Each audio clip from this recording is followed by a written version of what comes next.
Hi guys. So இந்த வீடியோவில் நம்ம ஒரு ஸ்டாக் எப்படி பை அண்ட் செல் பண்ணணும் ப்ராப்பராக அப்படின்றத நம்ம பார்க்க போகிறோம். ஸோ பை அண்ட் செல் பண்ணுறதுக்கு என்னென்ன ஆப்ஷன்ஸ்லாம் அவைலபிளாக இருக்குது, ஸோ அந்த ஆப்ஷன்ஸ்க்கான மீனிங் என்ன அப்படின்றத நான் உங்களுக்கு இந்த வீடியோவில் ஃபுல்லாகவே எக்ஸ்பிளைன் பண்ண போகிறேன்.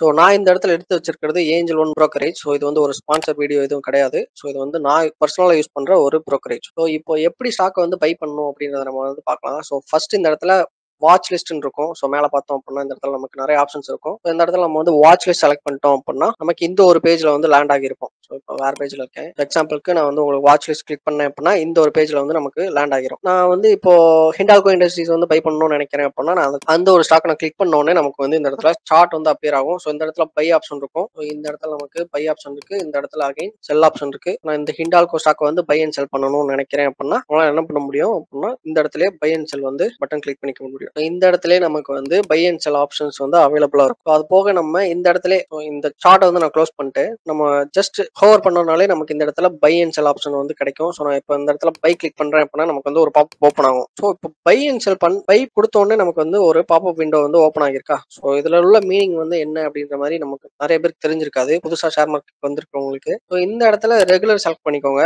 ஸோ ஒரு ஸ்டாக் நீங்க பை பண்ண போறீங்க அப்படின்னா ரெகுலர் செலக்ட் பண்ணிக்கோங்க. செலக்ட் பண்ணிட்டு ப்ராடக்ட் டைப்ல பார்த்தோம் அப்படின்னா இன்ட்ராடே அண்ட் டெலிவரின்னு ரெண்டு இருக்கும். ஸோ இன்ட்ராடேல செலக்ட் பண்ணி பை பண்ணா என்ன, டெலிவரியில செலக்ட் பண்ணி பை பண்ணா என்ன அப்படின்ற மாதிரி ஒரு சில கன்ஃபியூஷன்ஸ் இருக்கலாம் புதுசா ஷேர் மார்க்கெட் வந்திருக்கவங்களுக்கு. இன்ட்ராடேல செலக்ட் பண்ணி நம்ம பை பண்ணோம் அப்படின்னா அந்த பை பண்ற ஸ்டாக் அன்னைக்கு ஷேர் மார்க்கெட் செஷன், அதாவது 3:30க்கு இப்போ மார்க்கெட் செஷன் பார்த்தோம் அப்படின்னா நமக்கு மார்னிங் டு ஈவினிங்கா, அந்த ஒரு மார்னிங் டு ஈவினிங் அன்னைக்கான மார்க்கெட் செஷன்லயே நீங்க பை பண்ண ஸ்டாக் ஆட்டோமேட்டிக்கா செல் ஆகும். இன்ட்ராடே செலக்ட் பண்றீங்க, அந்த இடத்துல குவான்டிட்டி 1 நம்ம செலக்ட் பண்ணிட்டு பை கொடுக்குறோம் அப்படின்னா நம்ம ஒன் ஸ்டாக் பை பண்ணிருக்கோம். இந்த பை பண்ண ஒன் ஸ்டாக் இன்னைக்கு மார்க்கெட் செஷன் முடியிறப்போ என்ன ஆகிரும், ஆட்டோமேட்டிக்கா செல் ஆகிரும். ஆட்டோமேட்டிக்கா தான் செல் ஆகுமா அப்படின்லாம் கிடையாது. நீங்க அதுக்கு முன்னாடி இன்னைக்கான மார்க்கெட் செஷன் க்ளோஸ் ஆகிறதுக்குள்ள நீங்களா எப்பனாலும் செல் பண்ணிக்கலாம். இன்ட்ராடே பொறுத்த அளவுக்கு அதோட ஆக்சுவல் மீனிங் என்ன அப்படின்னா அந்த ஒன் டே ட்ரேடிங் செஷனுக்குள்ள நம்ம பை அண்ட் செல் பண்ணிருக்கணும். நம்ம அப்படி செல் பண்ணல அப்படின்னா ஆட்டோமேட்டிக்கா செல் ஆகிரும் நம்ம பை பண்ண ஸ்டாக். ஸோ இது இன்ட்ராடே ஆப்ஷன் செலக்ட் பண்ணி பை பண்றப்போ. டெலிவரி செலக்ட் பண்ணி பை பண்றப்போ என்ன ஆகும் அப்படின்னா நம்ம பை பண்ற ஸ்டாக், இப்போ நான் ஒரு 2 ஸ்டாக்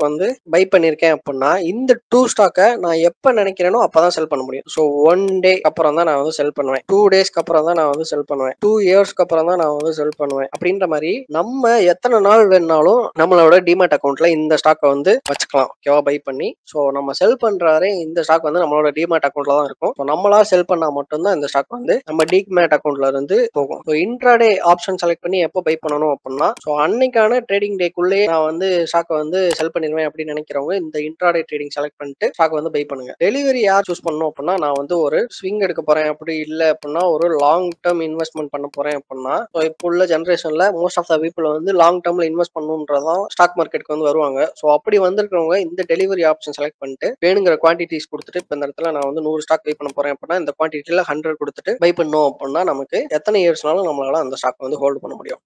மோஸ்டா டெலிவரி யூஸ் பண்ணி இன்வெஸ்ட்மெண்ட் அண்ட் லாங் டேர்ம்ல நம்ம ஸ்டாக்கை பை பண்ணிக்கலாம். இப்போ இந்த இடத்துல 100 ஷேர்ஸ் பை பண்ணணும்னு நினைக்கிறேன், 100 கொடுக்குறேன். ஸோ நமக்கு இந்த இடத்துல அவைலபிள் ஃபண்ட்ஸ் எவ்வளவு இருக்கு, தேவைப்படுற அமௌண்ட் எவ்வளவு அப்படின்றதையுமே நம்மளுக்கு இந்த இடத்துல டிஸ்பிளே ஆகும். ஸோ நம்ம அக்கௌண்ட்ல பார்த்தோம் இப்படின்னா அரௌண்ட் 5,000 இருக்கு. பட் நமக்கு இந்த 100 ஸ்டாக்கை வாங்குறதுக்கு தேவைப்படுற அமௌண்ட் பார்த்தோம் அப்படின்னா 13,000. அதுவுமே இந்த இடத்துல அவைலபிளா இருக்கும். 100 குவான்டிட்டி செலக்ட் பண்ணாச்சு. அடுத்து இந்த இடத்துல இருக்கிறது என்னது, லிமிட்னு ஒன்று இருக்கு, மார்க்கெட்னு ஒன்று இருக்கு. மார்க்கெட் அப்படின்னா இப்போ இதோட பிரைஸ் என்ன, இந்த ஸ்டாக்கோட பிரைஸ் 682.45. இந்த ஸ்டாக்கோட கரண்ட் பிரைஸ், இந்த ஸ்டாக்கோட கரண்ட் பிரைஸ்லேயே நான் பை பண்ணணும்னு நினைக்கிறேன் அப்படின்னா மார்க்கெட் கொடுத்துக்கோங்க. ஸோ இதே லிமிட் அப்படின்னா என்னன்னா அந்த 682 இருக்கு இப்போ பிரைஸ். பட் நான் 680 வர்றப்பதான் எனக்கு பை பண்ணணும் அப்படின்ற மாதிரி நம்ம வெயிட் பண்றப்போம். பட் நம்ம மார்க்கெட்டை பார்த்துட்டே இருக்க மாட்டோம். நம்ம ஒரு ஆர்டர் செட் பண்ணணும் அப்படின்னா இந்த 680. ஸோ இந்த இடத்துல என்ன பண்ணுவேன், மார்க்கெட்ல இருந்து லிமிட்டுக்கு மாத்திட்டு நான் 680 செலக்ட் பண்ணிடுறேன். செலக்ட் பண்ணிட்டு பிளேஸ் பை ஆர்டர் கொடுத்தேன்னா என்ன ஆகும், இப்போ ஒர்க் ஆகாது. ஓகேவா. ஸோ நான் இந்த இடத்துல 680 கொடுத்துட்டு பை பண்ணேன் அப்படின்னா என்ன ஆகும், பிரைஸ் இந்த ஸ்டாக்கோட ஹிண்டால்கோ இண்டஸ்ட்ரீஸ் நம்ம இப்போ எடுத்துருக்கோமா எக்ஸாம்பிளுக்கு. ஸோ இந்த ஸ்டாக்கோட பிரைஸ் எப்போ 680 ரீச் ஆகுதோ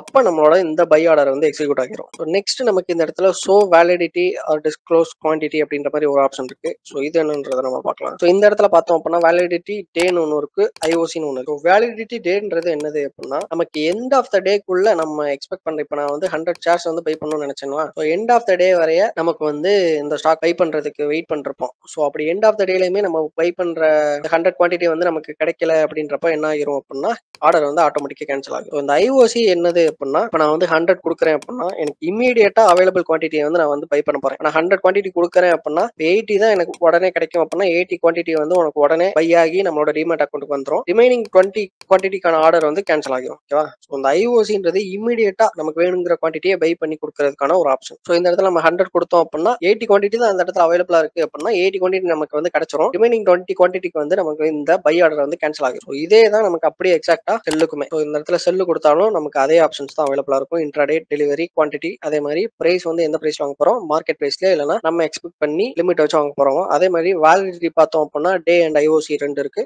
நம்ம சொன்ன மாதிரி டேன்றது அன்னைக்கான எண்ட் ஆஃப் த டே வரை நமக்கு வந்து ஆர்டர் வந்து ஓப்பன்ல இருக்கும். நெக்ஸ்ட் வந்து ஐஓசி இருக்கும். ஐஓசி வந்து நமக்கு இமீடியட்டா அவைலபிள் குவான்டிட்டி வந்து நான் நினைக்கிற குவான்டிட்டி வந்து எனக்கு இமீடியட்டா கிடைச்சா நல்லா இருக்கும்னு நினைக்கிறவங்க ஐஓசில வச்சுட்டு பிளேஸ் பை இல்லைன்னா செல் கொடுக்கலாம். இந்த ஐஓசி பார்த்தோம் அப்படின்னா மோஸ்டா இன்ட்ராடே ட்ரேடிங் பண்றவங்க, ஸ்கேல்பிங் பண்றவங்க, ஸோ அந்த மாதிரி டைப் ஆஃப் ட்ரேடிங் பண்றவங்க இந்த ஐஓசி வந்து தாராளமாக யூஸ் பண்ணலாம். உங்களுக்கு வந்து ஒரு பேசிக்கான ஒரு அண்டர்ஸ்டாண்டிங் கிடைச்சிருக்கும்னு நினைக்கிறேன். என்ன மாதிரி ஸ்டாக் வந்து பை அண்ட் செல் பண்ணணும் அப்படின்றதுல.